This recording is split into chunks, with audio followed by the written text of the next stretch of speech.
They always say love happens when you least expect it.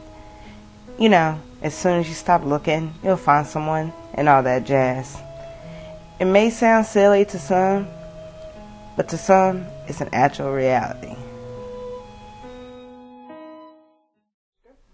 Well, I went to a book reading on Tech Campus, actually, and it was last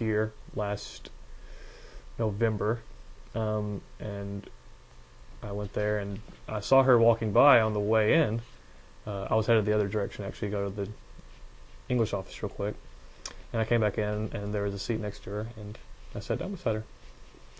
And I remember distinctly, I talked to her, and I introduced myself, and I offered my hand, and she looked at my hand like I just offered her like a dead fish or something, and just looked at me like I was a complete and total idiot. And I don't know. I was like, okay, well,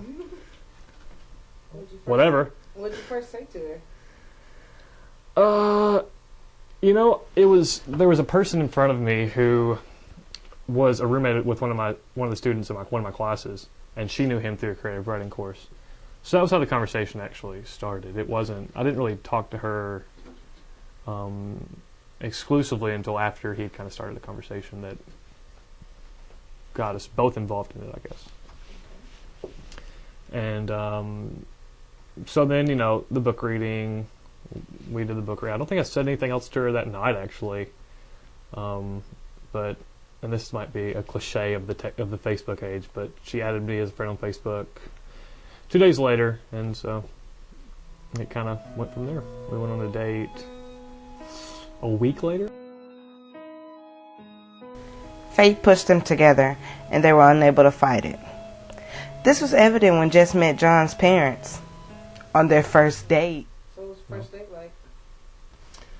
Oh, actually, we went to McAllister's, and my parents actually showed up as well. It was completely random.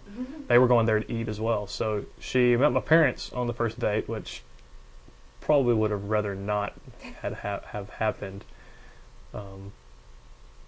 But I have no control over that. But so she met my parents on the first date, and apparently they didn't scare her off, so that was good. And so then we watched a movie back at my apartment.